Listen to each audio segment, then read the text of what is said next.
घराच्या शेजारी खेळणाऱ्या 4 वर्षाच्या मुलीवर अत्याचार करणाऱ्या आरोपीस 20 वर्षात सक्त मजुरी आणि दंडाची शिक्षा जिल्हा व सत्र न्यायाधीश KFM खान यांच्या न्यायालयानं 6 फेब्रुवारी रोजी सुनावली। तालुक्यातील दैठणा पोलीस ठाण्यात 2023 मध्ये पीडितेच्या आजीच्या फिर्यादीवरून गुन्हा नोंद करण्यात आला होता।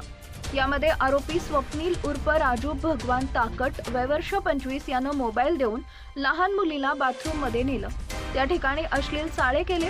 यावेळी मुलीची आजी त्या ठिकाणी आली असता आरोपी काही न बोलता त्या ठिकाणाहून निघून गेला।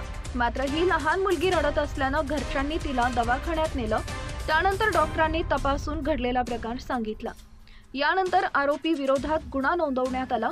सहाय्यक पोलीस निरीक्षक बाळाजी टिंपलवाड यांनी तपास करत दोषारोप पत्र दाखल केलं। या प्रकरणात सरकार पक्षातर्फे 11 साक्षीदार तपासण्यात आले। या प्रकरणात फिर्यादी, वैद्यकीय अधिकारी आणि पीडिताची साक्ष महत्त्वाची ठरली। त्यानंतर न्यायालयानं आरोपी स्वप्नील उर्फ राजू ताकट याला भारतीय दंडविधान संहिता कलम 376 अन्वये दोषी धरून 10 वर्ष सक्त मजुरी, 2000 रुपयांचा दंड, त्याचबरोबर कलम 376 अ/ब भारतीय दंड विधान संहिता अन्वये 20 वर्ष सक्त मजुरी, 3000 रुपयांचा दंड, कलम 4 पॉक्सो अन्वये 20 वर्ष सक्त मजुरी व 3000 रुपयांचा दंड, कलम 8 पॉक्सो अन्वये 3 वर्ष सक्त मजुरी व 1000 रुपयांचा दंड अशी शिक्षा सुनावली। त्याचबरोबर सर्व शिक्षा एकत्रित भोगण्याचा आदेश केला।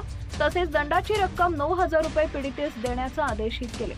या प्रकरणात मुख्य सरकारी अभियोक्ता ॲडव्होकेट ज्ञानोबा दराडे, सुहास कुलकर्णी यांच्या मार्गदर्शनाखाली सुनंदा चावरे यांनी सरकार पक्षातर्फे बाजू मांडली। तसेच कोर्ट पैरवी अधिकारी पोलीस उपनिरीक्षक सुरेश चव्हाण, पैरवी अंमलदार प्रमोद सूर्यवंशी, महिला पोलीस हवालदार मंगल साळुंखे, वंदना अडोडे यांनी काम पाहिले।